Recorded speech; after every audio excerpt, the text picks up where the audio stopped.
into that camera. I mean, you could aim it at me if you're mad at me. The one that's at me, not the fluffy one. No, you could do that too. Like, I'm just asking which one you meant.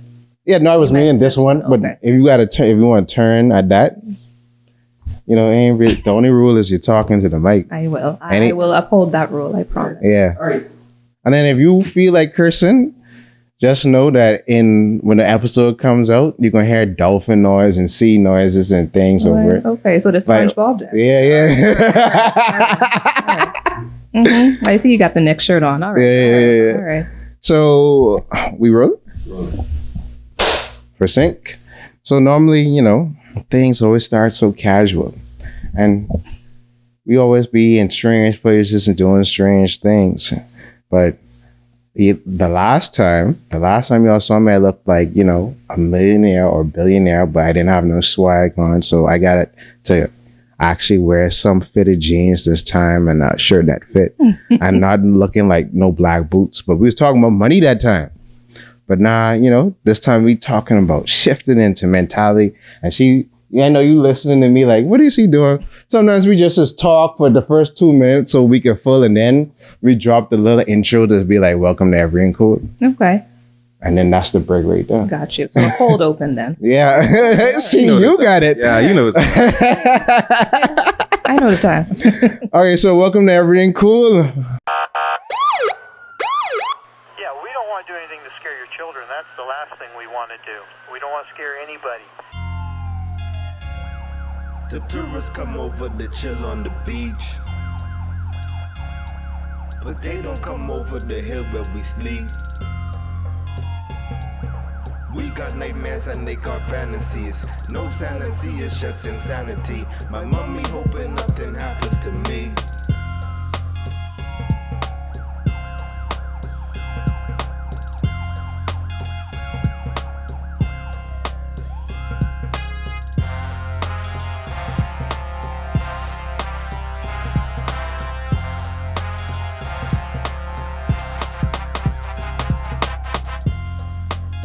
Welcome to Erryting Kool. How do I start? Well, let me introduce myself first. I'm the Negus of Nassau, TV and the GOAT, St. Anton Alexander, Lord Jalen Willard at your service, joined by the party in the backyard, the member of one. the party of one. I am barking in full effect. P. Giovanni, aka The power understand. yeah, the electricity on. Thank you, BPL. Yeah. But yeah, P. Giovanni, aka PG, aka PG-13, aka PG-13, aka hidden in plain sight, aka your favorite non-bait, aka too many AKs. So glad to have PG back. If you want to join the party in the backyard, I mean, the time we're recording, mostly everybody at work, but this is what we do for work. So Yeah. let us know, DM, whatever.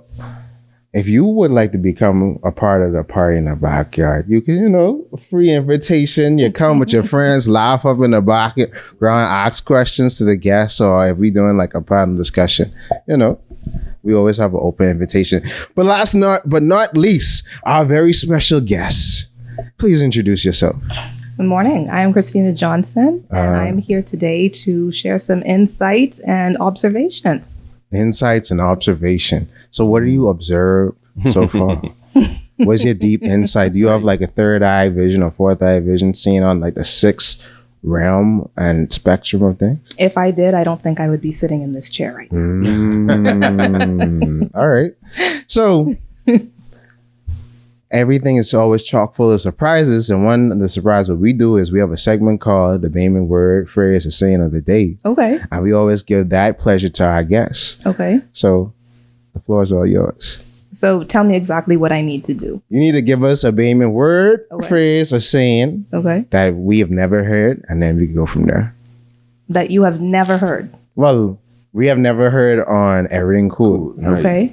Let me think of something obscure. Oh, I was just gonna say. I was like, Bahamians to say obscure. Y'all know how to pronounce that word, like Right? Yeah. Okay, Bahamian word. What is obscure? Because I don't want to just say something like bongi. I mean, Did we have Mungi before? I feel like we did. of course, Yeah, of yeah. course. Yeah, I feel like we did. What about Wongson? Okay, I ain't never heard that I before. never had that before. Okay, so once in In five. your whole life, you never heard nobody say wonks? I think so, but I haven't heard it in years though. Like that was like a 2000s thing. Okay. Like, I remember, What do you remember it meaning? I think wonks. I don't know if it's like you bopping or like how you walk or something. I don't know. For the international viewers, what is wonksin or wonks or whatever? Us, what is Yeah. Okay, I'll give it to you in a sentence. Wonks that gal last week. Oh, Yeah, okay. Lose right away. Because I heard the wonks, but I feel like that wonks thing was dying out like around 05, 06 because everybody, like around that time, that's when everybody started saying bog. Oh, okay. Yeah. So, okay. Shout out to Wonks. James Scott Virgil. He's the one who taught me that word. James Scott Virgil. I like that You met name. him at the networking night. That's my boy. Yeah. Okay. James, you're a man of many talents. You first, Right. you're bringing machines to take the big pocket change. Yeah. And now you teach me a new word. Great. My goodness. All right. But you know, we like to look at things always on the bright side. So tell us. Nice segue there. Okay, I see you, Justin. All right. All right. So tell us about yourself, Christine. Like, how did you become a therapist? How did you start Brightside Bahamas? And what made you want to be a therapist in the Bahamas? Sure. Firstly, it's Christina, not Christine. Christina. Just Can I call you Christy for short? no, you cannot. Okay. I love my name. Okay, could you call me Jesse for short? Jesse Summer? If you would love that, I will Okay. do it for you. All right. If you like it, I love it. Okay. All right. So my company name is Brightside Bahamas. I am a therapist. I'm a mental health educator, and I am also a life coach. So I help people with their innermost feelings. I help people with their mindset, their mentality, their mental health. And how I got into therapy in the first place, I've always been interested in human behavior, always been interested in the mind.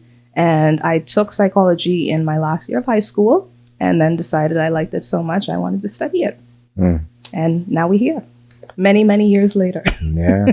Because I always had a great like appreciation, fascination for like understanding, like, you know, whether it be anthropology or sociology, just seeing how human beings interact with each other. Like I did anthropology and sociology in college as well as like a psychology class. And then, you know, me being a full-time filmmaker is all about recreating life. So it's understanding the methodology behind characters and, okay, what shapes people to do this. So, you know, and then that helps me in the real life because now when I meet people, I size you up quick, ask certain questions, you give me certain reactions, and then now I know how to move.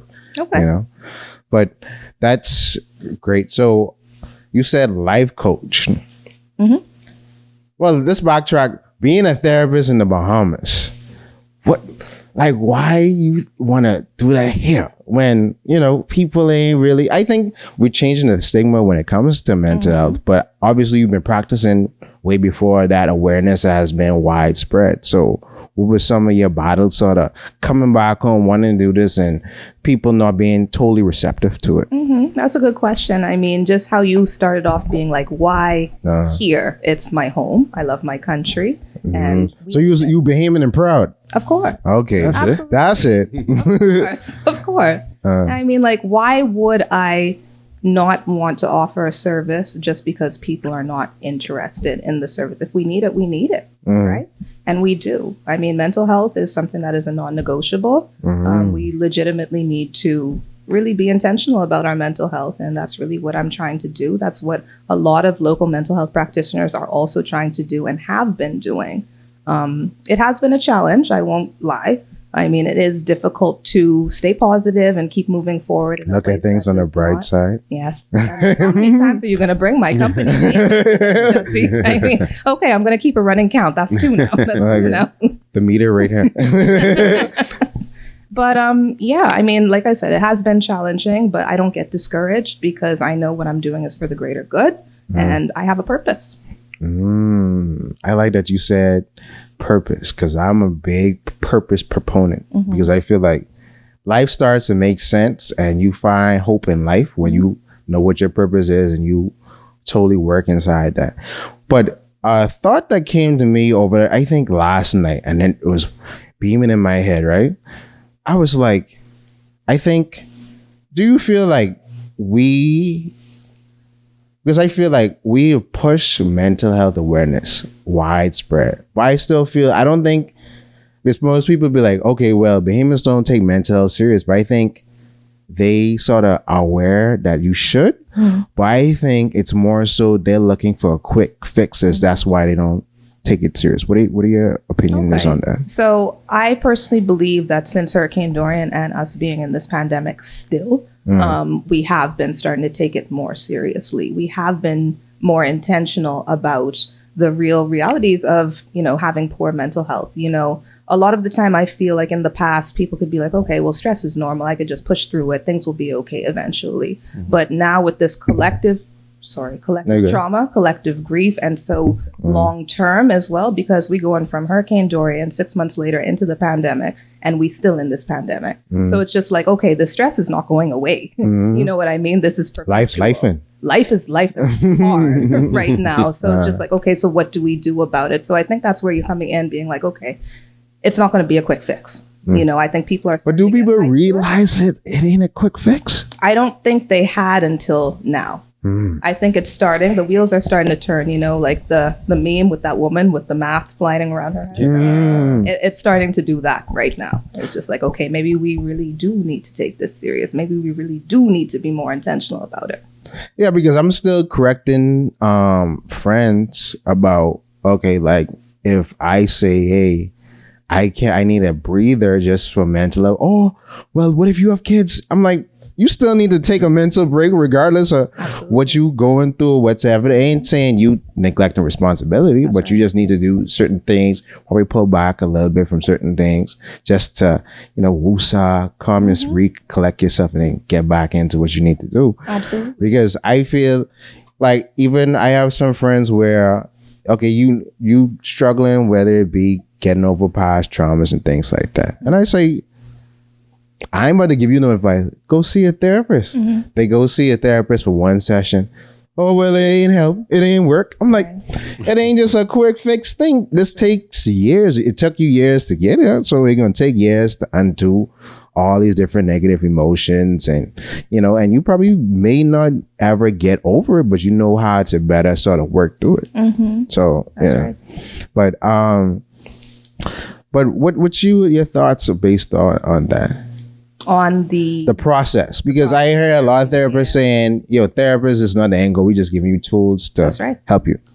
Yeah. So in my job, a lot of people think that I just give advice. I prescribe advice. I prescribe, okay, do this and you will be better. Therapy is not that. I'm not a guru. I kind of am a co-creator. That's the way I like to. Co-creator. Yeah, co-creator. So you're trying to co-create what exactly? Co-create a relationship. So therapy, to me, at the core of it is relationship. And it is a secure relationship in which you feel safe and comfortable enough to work through whatever it is you are bringing to the table. It doesn't even have to be anything negative. People don't go to therapy just because something is wrong. Sometimes people go to therapy just for further insight. Like I had a client before, everything was going right in his life. He was so happy, but he just wanted to have more insight into what was going so well so he could keep doing it to be happy for long term. And I think that was one of my most rewarding experiences, to be honest, because it was just like, okay, we ain't talking about no problems here. We're talking about things that you want to perpetuate, not things that you want to eradicate or try and integrate. And so, sorry, I'm nerding out a little bit. No, go ahead. Because you're just telling us how you live in life on the brighter side. Oh my God. No, but because I was about to ask, did he have a past where he felt like things couldn't, like, it feels weird when things are going right? Because I think a lot of people are guilty of that, myself included. Yeah, myself included. Yeah, like I feel like I've been through so many situations in such a long time when things didn't work. When it started to click, it's like, oh, this about to end soon. Yeah, like almost right on cue. You'd be like, 3 days of things going good. Let me look around the corner of my own house. Shoulder, right? Yeah. Or you get anxious about. Right. I feel like I'm forgetting something, like something about to happen. And like, what do you say to somebody who feels that way? So in that regard, I mean, when you feel so on edge when things go right because you're so used to things going left after things do go right, it's just like, how do you learn to kind of settle and be okay with things actually being okay? Because in the moment, you're so focused on something that hasn't even happened yet that you're not even acknowledging the good that's going on. You know what I mean? You're just like, okay, like, things are going good. However, I'm so on edge because I think the rug is going to be yeeted from underneath me. that I can't even fully embrace what's going on. So it's just really learning to pause and just be like, okay, entertain the other side of the what if. So you're being like, okay, so what if something bad does happen afterwards? I was like, okay, so what if nothing bad happens? It's a 50-50 chance. It really is. That's the probability. So it's just like, why not entertain both equally, or one more than the other and not the negative one? But in a world where there's so many variants and what ifs, it ain't just two sometimes. It could be like quadrillion. I don't know if you ever seen the Marvel series What If? Like they literally have, like it's literally like a series about what if this scenario happened, blah blah blah blah blah. This how it would play out. And I think in the human brain, and they like how you said this too, whether you look at it as a negative or positive. I think in our minds is like it's endless possibilities. Okay, so you do have a point. There are always endless possibilities. However, you do need to streamline it, because those endless possibilities, are those really assisting you? No, they're not, right? So let's try and whittle it down. Let's find the lowest common denominator here. Nerding out again. But you know what I mean? It's just like, okay, so either the rug is going to be pulled back out from under me and I'm going to be depressed again, or either something good is going to continue to happen. Right? So let's just whittle it down and then be like, okay, let's work with those variables instead of like, oh, well, what if this happens? What if this happens? What if this happens? Okay, like I know you want to be prepared. You want to prepare yourself for whatever it is that's going to happen, but also prepare yourself for the good that could happen too. Okay. Because based on what you've been saying so far, I discern that you always look at things from the brighter side, the optimistic side. Okay. So how do you deal with someone who's like supremely pessimistic? Okay. Especially like when they come to you, they want help with whatever they're going through, but they just have like just jaded by life. So me personally, I do like to look at the optimistic side. I also do acknowledge everything. It's not that I'm just like pushing aside the negative and be like, okay, I don't even want to think about it. I see myself more as a realist. The glass is either, you know, people's like, oh, the glass is either half full or half empty. I just think there's water in the glass. I just thirsty. You know? Right. You know, so I don't really initially think of it as positive or negative. I see the situation as what it is, and then I choose to accentuate the positive. So for people who are just, their MO is pessimism, I try and infuse a little bit of realism and positivity, because being pessimistic is really not being realistic if we really think about it. People who tend to be like, well, you know, my pessimism is an asset because it helps me see things for how they really are. That's not what it is. Pessimism is not seeing it for what it is. It's only seeing one aspect of it. Yeah, because truth be told, some people who pessimistic usually wondering how you even get to that conclusion, bro. From what they be pulling out of these situations and be like, yeah, I mean, that could happen, but it's very highly unlikely to happen. So where you come from with that? And they always be Debbie Downers. Because, like, you know, I always say it takes more energy to hate than to love. And that's why, like, you know, I don't really have enemies, or people be like, oh, haters or da-da-da-da. It's like, bro, if I hated you, I want to destroy you. Like, completely. All right. Like, no, for real. Because it's like... Look at me looking at me. No, but that's... Right, 1, 2. No, because that's how strong emotions I have. Like, and I love. And when I show joy and passion, so if I gonna hate, I put energy into that. I want to keep on coming back to it. I want it one time go. I want to obliterate, take you clean slate. Now that may not be like physically. That may be wherever it's professionally or whatever. It's like I don't have to deal with you no more, because I'm not about to be hating you for weeks, months, years. Every time I gotta muster up that. That's too much energy. That's why I'm like, bro. I just as I get older, it's like if you're trying to like cohabitate with me in a positive manner, you go over there. I rather keep my distance. All right, fair enough. Like, you know, but I rather just, you know, be always sunny side up. Yeah, look on the brighter side of life.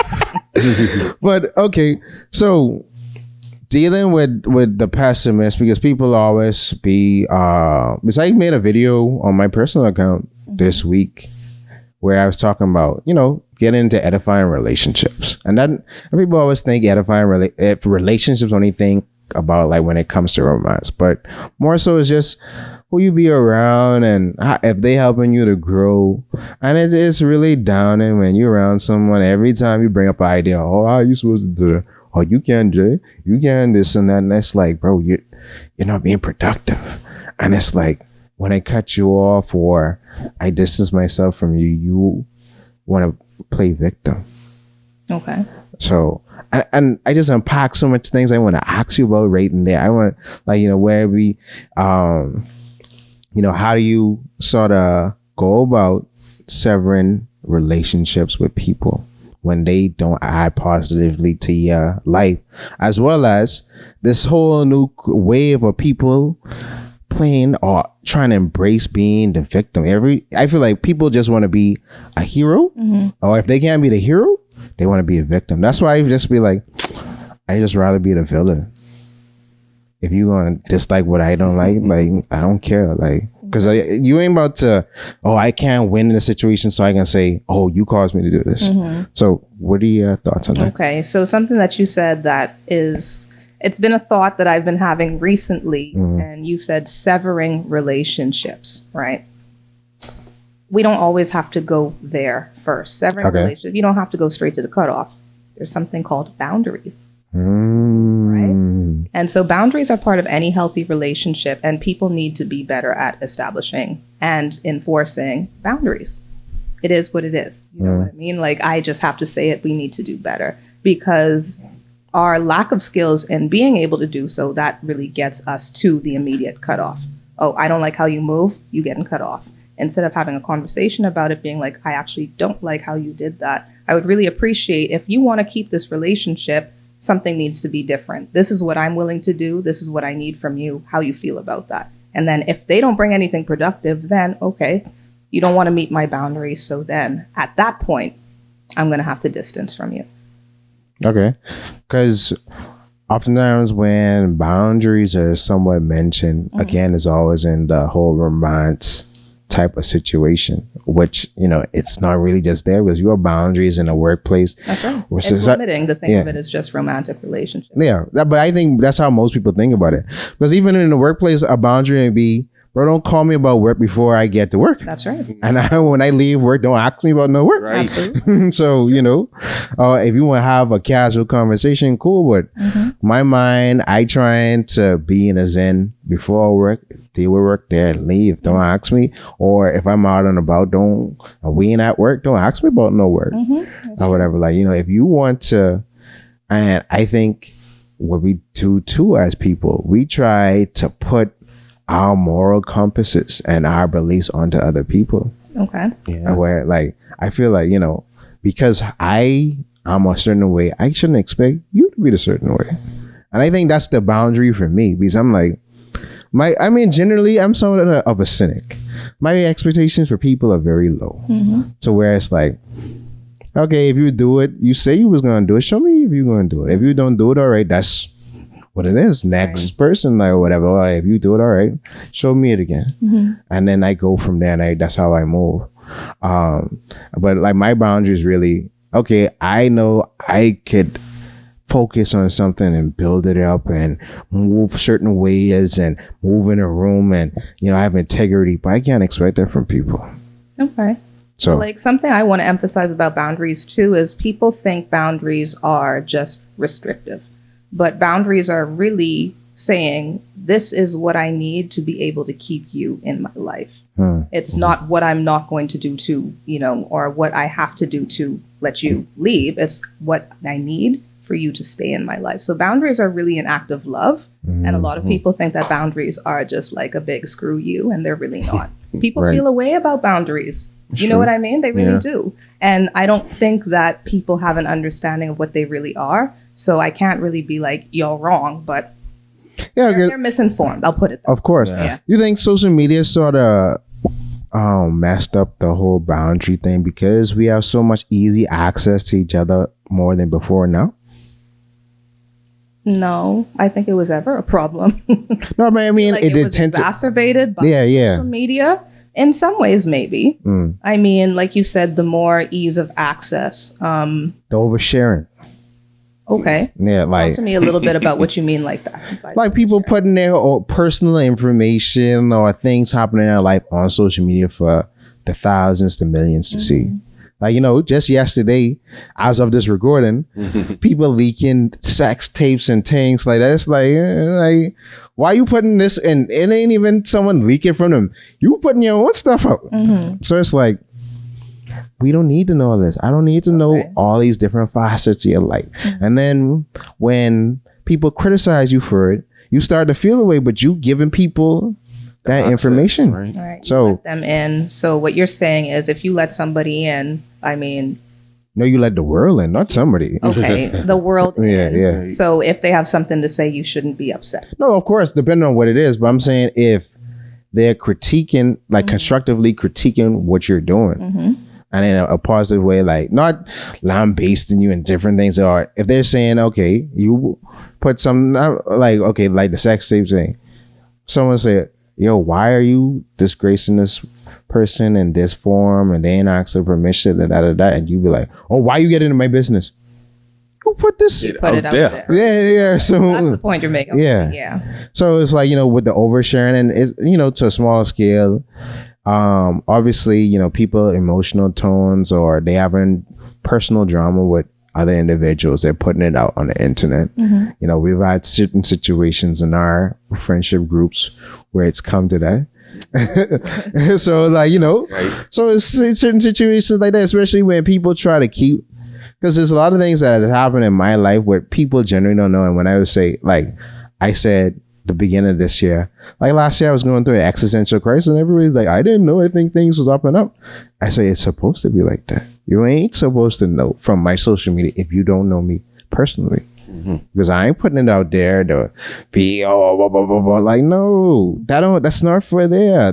That's just for business. I'm curating an image that you obviously like. So, you know. Okay. Yeah, but you're right. You know, you don't have just boundaries with other people. You also have to have personal boundaries as well. And so like you're saying, oversharing on social media, if it's becoming a problem, then you would have to reassess your own personal boundaries. Yeah, because I always say this, like, I feel like social media and these smartphones is why I wouldn't say a lot more people are depressed, but it feels more prevalent now than in the past, even though mental health has always been an issue. But I think the constant compare and contrasting in our minds with other people's highlight reels, like I like to call it, is what like have people down in the bottoms about things. But we about to take a quick commercial break, and we about to get into some good stuff because we ain't get there yet. Y'all gonna see why I have this coat right here. Right back on Erryting Kool.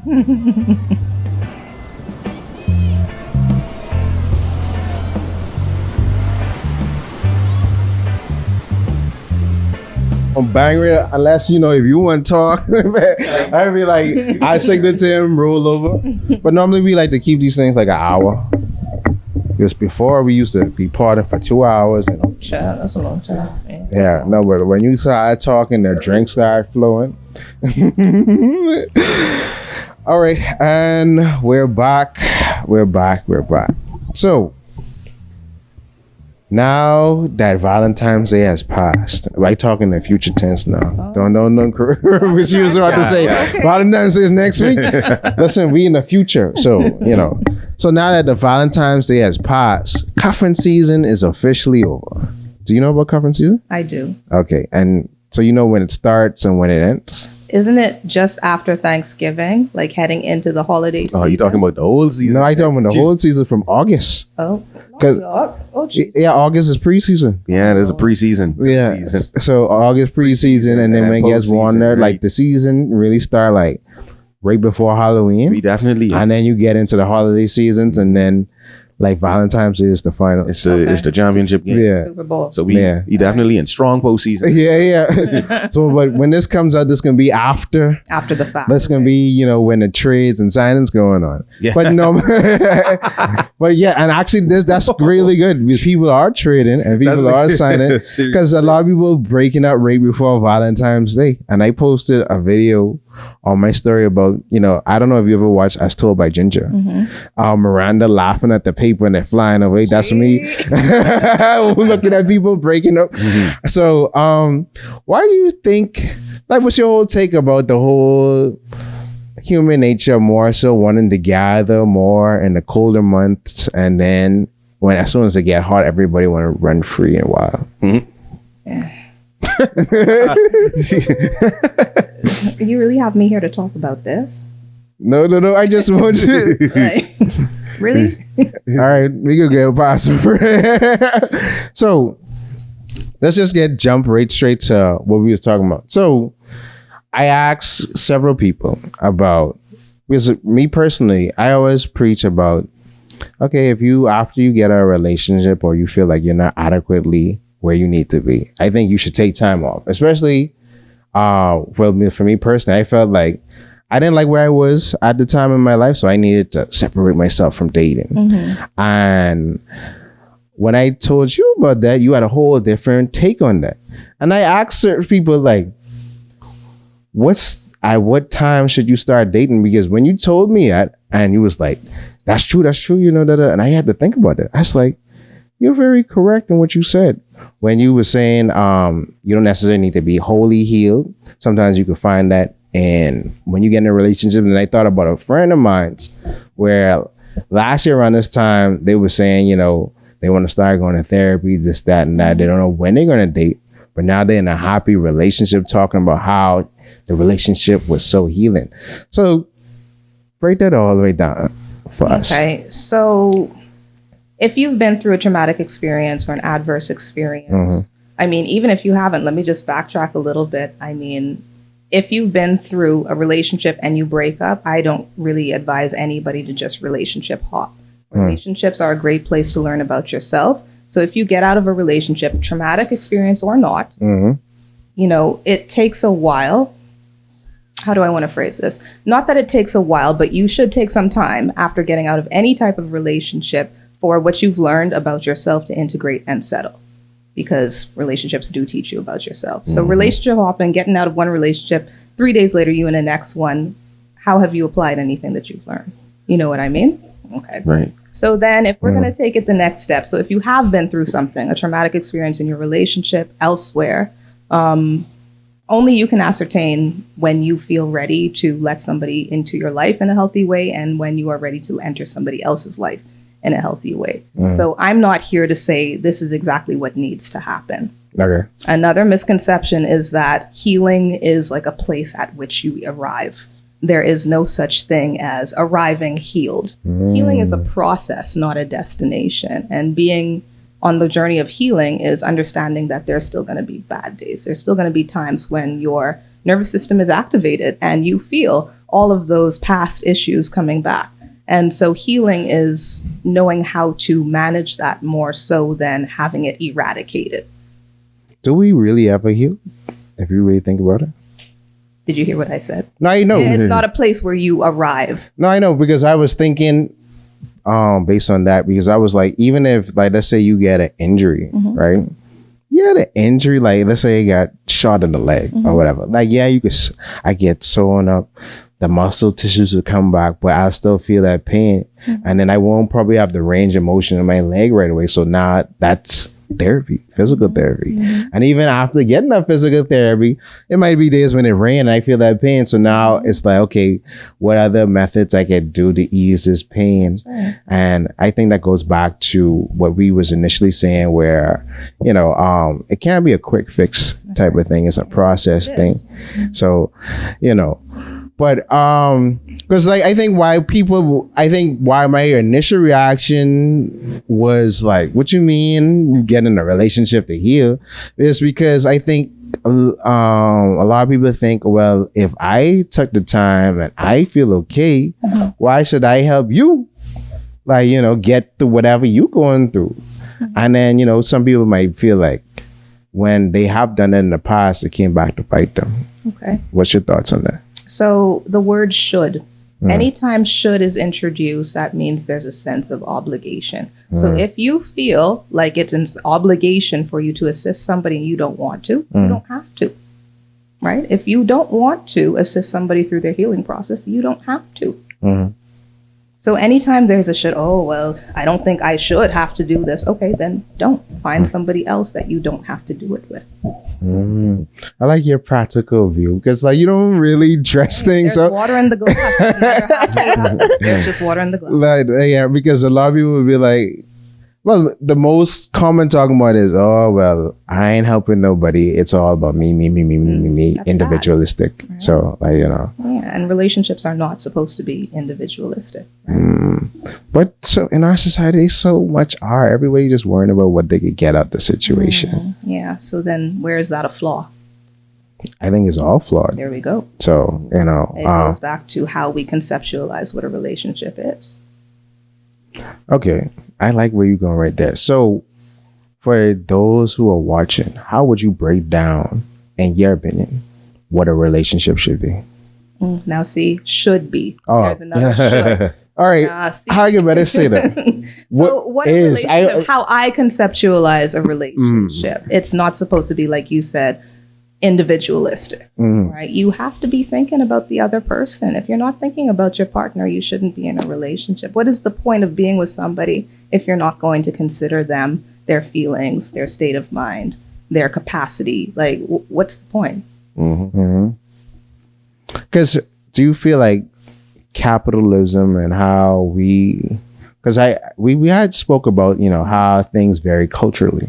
And how in Western society everything is fast, you know, how instant gratification. We got to post it on the ground. Going back to the oversharing again. You got to look good for the internet. It got to be like this. I got to have this aesthetic or this kind of lifestyle. Do you think those influence how we think when it comes to interacting with each other? It's sad because, like, if everybody's just thinking, oh, this is going to look good on the gram, I mean, how are we really creating anything of substance? Right? It's hype over substance. And that's not what relationships are supposed to be. Indeed.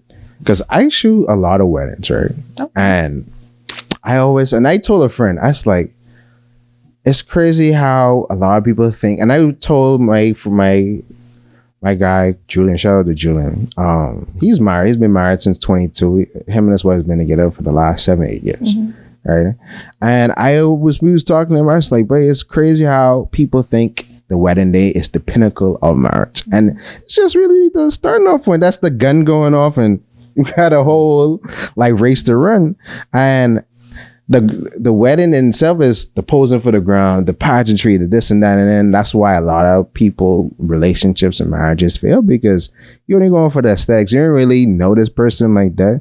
You don't really know if you could cohabitate and work with this person. And, you know, and even if you try to stick it out for long, you realize you was with this person for the wrong reasons. Something I like to ask I don't do technical like premarital counseling, but I do talk with couples before they get married. And so like if there's an issue, I ask something like, do you want a wedding or do you want a marriage? What are we talking about here? Right? Because it's like you're saying, there is a distinction. Some people just think it's all about the, you know, the glitz and the glamour and the beautiful day and the wedding and the big dress and the food and the drinks and the party. But when all of that is gone, the marriage is there. So what's left standing when you take all of that away? Yeah. You gotta have substance. Yeah. And sometimes the substance is really key, because then you try to realize, well, I didn't know they was like this. And it goes back to how people need to learn how to select mates for themselves, because they were like, I said this yesterday, I hate hearing different people complain about, oh, this person was like this, oh, this person like this, but it's like, you didn't see this from the jump. Did you really get to know this person? When they showed you who they were, did you believe them? You know, and that goes back to what I was saying earlier. Like, I take people at face value. It's like, okay, you're gonna show me this. This who you is, like, you know. So with that and the whole understanding. So obviously in the last, well, this has been always a societal thing. But in the last 2 months, there's been an increase in domestic violence issues and things like that. And it's been more of a communal conversation as to, okay, well, this been going on since my Grammy them. what we can do to stop this. Some people say, okay, pray for the men, this, that, and that, and that. Then some of them say, we need to stop praying for the men and teach them to do this. Oh, then some people say, we shouldn't teach none of that, and they just need to do better. And my opinion is, a lot of times when these situations happen, I think for the most part, it's because 9 times a day, most of the men haven't done the inner work for themselves. And they sort of value their whole idea of themselves into the relationship and how that dynamic plays out, to where when they feel like that's being somewhat, I guess it ain't going the way that they wanted to, they have a whole mental breakdown about it. Okay. What's your thoughts on that? I mean, intimate partner violence, I don't really like to say domestic violence. It's not as broad as intimate partner violence is. So intimate partner violence, IPV, it is a huge issue in our country, in our culture. It really is. It has been kind of, I don't want to say normalized, but it is very prevalent. And I mean, like, in some way, people believe that it is normal, because like I've heard women say, well, if he don't freak out on me and he don't hit me, that mean he don't love me. So since he doing that, I know he loved me. Right. And it's just like, I honestly have heard people say that and rationalize it that way. And at the end of the day, where I think this really stems from is like the question that you had asked me prior to, and it was just like, how do we decrease intimate partner violence? And what I personally think is we have normalized and we have really condoned domestic violence, intimate partner violence towards children. Like we are you talking about the whole corporal physical discipline. And so, for example, you know how Bahamians like to justify it with that Bible verse, spare the rod, spoil the child. Even though that's like not really always literal, but and that's really not what it said. It's kind of a just misinterpretation of scripture, because like ain't nobody ever seen a shepherd beating their sheep with their staff. You know what I mean? If a sheep goes astray, the shepherd is not beating them with their staff, with their rod. They use it as guidance. So it's really about discipline, not physical discipline. Like even them dogs, they don't be biting the sheep when they're hurting them. They, you know, they might bark a little bit, but they really are pushing them with love and care and real guidance. So firstly, that's a misinterpretation of scripture, but that's a story for another day. Where I was going with that. So the spare the rod, spoil the child is just like, okay, I have to beat my kids, otherwise they're going to be unruly. That's how we basically have seen it.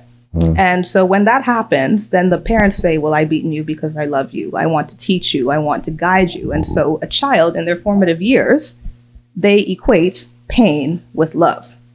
And so they grow up and then it turns into adults who then say, well, I love you. I beaten you.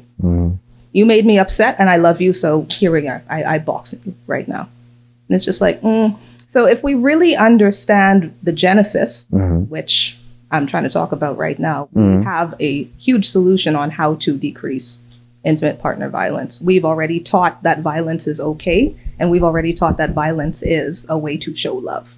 So if we stop that, and it's just like, we really have to ask ourselves as a society, what are we willing to do and what are we willing to unlearn to address the situation? And we as Bahamians, we don't like change. We comfortable. We like the status quo. And so here we are. I like that. That's a really good insightful breakdown, because, you know, most people wouldn't take it. Well, you know, it's how you was raised and how, you almost was brainwashed to be like, I beaten you because I love you. I beaten you because I love you. It's true. It's a repeated message. That's powerful. Oh, all right. And just to kind of expound on that, my discipline, I'm a marriage and family therapist by designation, and that's built on what is called systems theory. And the basis of systems theory is that everything is interconnected. So, for example, the three of us, we're a system right now. I just met you today. I've met you twice prior to today, but we are still a system because we in this together. So if we were you part of Erryting Kool? Yeah, Erryting Kool. So, for example, if there was a situation between me and you, if me and him were to work on our relationship, systems theory says that our collective relationship would improve even if you and I didn't do anything about our issue. So what I'm trying to say here is that everything is interconnected. So if we are trying to address intimate partner violence by working on how we interact with our children, that is going to affect a situation that we're not looking at. Does that make sense? Yeah. Yeah, I Okay. think. Because that sort of lead me to another point. So how do we, that's the preventative measure that we should embark on. But how do we stop or sort of curb what's happening now, specifically with men not really taking their mental health seriously and committing these egregious acts in our society because how their mental chemistry is at the moment.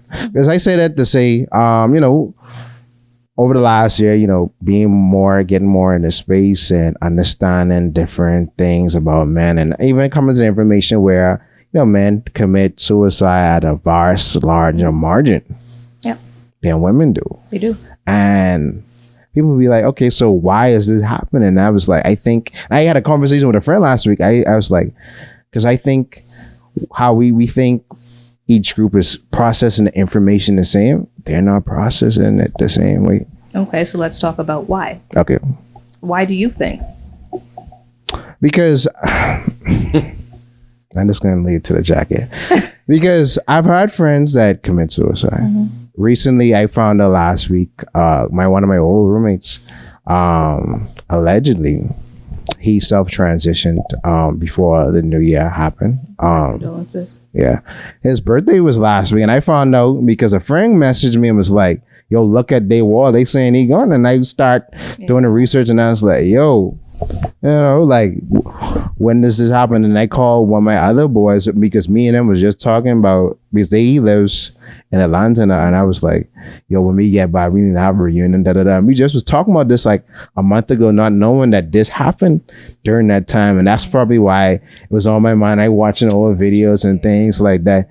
And I know a lot of his past to where it's like, you've been through some trying times, but along the way you feel inadequate as a man. And I was like, I feel like his life was turning around because he just had a child. His son just turned 1. Okay. The girl he was with for a long time, they looked like their relationship was getting healthier, but then this still was the end result. So I'm like, something's missing, like something ain't connected. And he was 1, and between him and my other friend who committed suicide years ago, they both were a lot of the reasons why I do what I do now. Because they was telling me like, bro, you could do this, bro. I see the light in you, bro. You just that. So understanding that feeling of feeling inadequate and, going through that process and trying to work through and things like that. And what I was telling my friend, I'm like, I don't think a lot of them are processing the information similarly to their female counterparts like we believe. Like, because if it's so disproportionately different, what's really going on? You're trying to be like, make it make sense. Yeah. Right? Okay. So first and foremost, I too have lost somebody to suicide, somebody that I went to university with just in the past week. Like we used to go to parties together. We weren't like actual friends, but like more acquaintances. But she died by suicide. That's more inclusive language than committing suicide, because then I like to say self-transitioning. I did hear you say that. Yeah.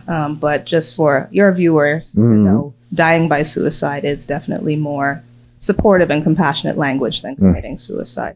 But it's really, and to address the disparity between men and women who die by suicide and how it's higher in men, I mean, we don't really give men the space to realize that having emotions is normal. Just like how we're talking about children are brainwashed, like, oh, I'm beating you because I love you, right? Men have been told you can't show emotion or else you soft. It's sissy to have feelings. Use a galley. You know what I mean? So it's just like we have not even allowed men to express their very own human nature, a normal experience of having emotions. So when you're not allowed to express, you bottle it in. And if you don't have outlets, if you don't have supportive people in your life, if you don't have helping professionals, then, pressure burst pipe. Yeah. I think it's the societal pressures too, to where, you have this idea in your mind and you just can't live up to it. You've been trying everything and it's like you keep on falling on your back. And back to the whole emotional expressions. You don't want to tell nobody you going through these things because you don't want to be like a burden to them. Yeah. And you also don't want to be seen as less than a man because men are supposed to have it all together, right? You're supposed to be providing for your family. You're supposed to be the rock. Yeah. But I think that's an internal thought more than external these days. Because I think if I was feeling that way and I expressed I was feeling that way, you will see man come like, bro, you ain't got to do this, da da da da da. The comfort would come then. But if I keep it bottled to myself and don't say nothing, and it happened, then the people will have the regret, like, yo, you should have told me this and that and that, blah, blah, blah, blah. So I think it's mainly based on the individual because they feel like, I don't want to put this on somebody else. Like, yeah, they got good what going on. I don't want to be, I don't want to feel the worst because if I tell you, then you're gonna look at me down in a certain kind of way or less. Individual thing, or is that because they don't feel like they're going to be supported by external? Right? It really comes down to the external. We have to be more supportive. We honestly have to be more open. And it's something that we ain't hard to do that. We really are not. We're not. It's starting to improve. But honestly, as a culture and a society, we ain't into that. Yeah, because even I remembered, he even gave me the slider. Like we was in Atlanta, right? So I could tell a good story. So leg up, John. Yeah, he getting comfortable. So because we were supposed to record an album together. Like we had a whole mixtape series called Lindbergh, the mixtape, and I was going to do my debut project called Contradictions. Okay. So my life is a contradiction, and I feel like even from then to now, because that happened 2014, I feel like my life has become less of a contradiction because it was like I started actually being more intentional with myself. So I think we was having some conversation and when you can call it Jew week, but he was just always, hot suits because this is all his daddy used to buy him suits. And I was like, I needed to go buy a suit. And he's like, bro, what size you is? Da, da, da, da. Yeah. Or like, bro, you could this, that, and that, and that. We had big dreams. He was even, talking about getting married in 2019 in Hawaii. And I was like, he's like, bro, would you come? I was like, bro, it ain't nothing about just jumping on the plane and this and that and that. So, so just seeing how the story ends, it's like, you really don't know what people are going through. I mean, again, even on this wall, there's a lot more, I feel more and more male support than female support to where it's like, bro, you was with me every morning, blah, blah, blah, blah, blah, and I never know this was going on and things like that. So I think, from my point of view, I think part of it is just accepting where you at in life, how you supposed to run. This goes for everybody. Because you had the former Miss Teen, former Miss USA, she self-transitioned last week and she had all the success in the world and things like that, but it was still, personal, I wouldn't say demons, but personal issues that you may need to get past or just come to grips with, like settle with yourself and come to that realization, okay, yeah, I feel this way, honor those emotions and say, okay, well, I'll make steps to improve. Okay, so sure, help yourself. I'm always an advocate. But go to the therapist. Yeah. Right? But that's what I mean, like getting steps to help yourself. So know yourself, know when you're good, when you're not, and seek assistance. But we also cannot just put the onus on people. We cannot do that because as a society is one big system. I taught you all about systems theory. Yeah. Okay, I learned you all about that today. Honestly, we really have to do our part. We really do. We can't just be like, well, somebody will reach out if they're not feeling okay. No, you have to be intentional about your relationships. I mean, relationships is the topic for today, really. So it's just like, if you are in a relationship, it's both give and take. Sure, you want the person to be able to come to you to talk about something that's on their mind, on their heart. But you also have to be inquisitive and ask your friend, because if you care about somebody, don't you want to know? Yeah. Relationships are about effort. You know what I mean? If you're not willing to put in the effort, then why be in a relationship of any nature? And that's where the best relationship advice you could give on the relationship part. Because honestly, people used to double us the relationship part because we used to talk about relationship until I got like sick and tired of it. Like I'm like, let's talk about something else. But I thank you for the wise words of wisdom. Before we wrap up, would you like to, give people where they can find you? Last thoughts. The floor is all yours, Ms. Johnson. So last thought, I didn't mention this at the time, but when we were talking about like what stage of healing do you have to be at to start dating again? So I talked about how there is no such thing as stages of healing. Healing is not linear. It's a process, not a destination. But then also we have to be mindful of how harmful thinking that you can only be in a relationship if you are healed is, because people who have been through traumatic experiences, adverse life experiences, they know that they will never be the same as prior to the event. Right? So then there's a lot of shame. There's a lot of negative self-image that they would then take on if people are just saying like, yeah, you got to be healed to be in a relationship. It's just like, well, if I'm never going to be healed, then do I not deserve love? Do I not deserve attention, affection, compassion? So we really have to be mindful that it can be really harmful to tout that you got to be healed to be in a relationship, because firstly, that's not true. And secondly, it's just harmful to say that you got to, because ain't nobody ever going to be arrived. Even though if you arrive at the pod to do this whole interview and see things from the brighter side. Lord have mercy. Well, tell the people where they can find you. All the links will be in the description below. I will also add, because I wasn't finished yet. Oh, okay, my bad. That's okay. I just want to add one more thing. Like, all this stuff is coming back to me now that we're done, of course. Now that we're at the we tell age. Yeah, we can roll over. Yeah. Yeah. So, harmful to say that you got to be healed to be in a successful relationship. That's not true. And then, now I'm talking too much. No, go ahead. No, go ahead. Like, me talking is making me forget the point that was right here. I know how to go. You know what I mean? Child, anyway, I can talk to you another time about this, because it is escaping me at this point. Anyway, you can find me on social media, on Facebook and Instagram as Brightside Bahamas. And I do work on Zoom, and I also do work in my office outside of Blyford Key. So you can see me in person with a negative COVID test or proof of vaccination, or we can operate online. And that's how to find me. Okay, that's dope. Thank you again for gracing us with your presence. I'm glad that we made this happen like super, super fast. Me and you, like that was 3 weeks ago. Yeah, I think so. Yeah, and then bring you on the pod and you sharing with us, educating us on right terminology. What's the relationships? No, not relationship structure. Communal structure? Systems theory. Boom. That can be I might even name the episode Systems Theory, but the brighter talk about it that the brighter side flip can be in full effect. But thank you again for joining us on Erryting Kool. We're gonna catch y'all later, another time, another day, same place. Yeah, see. Thank you for having me.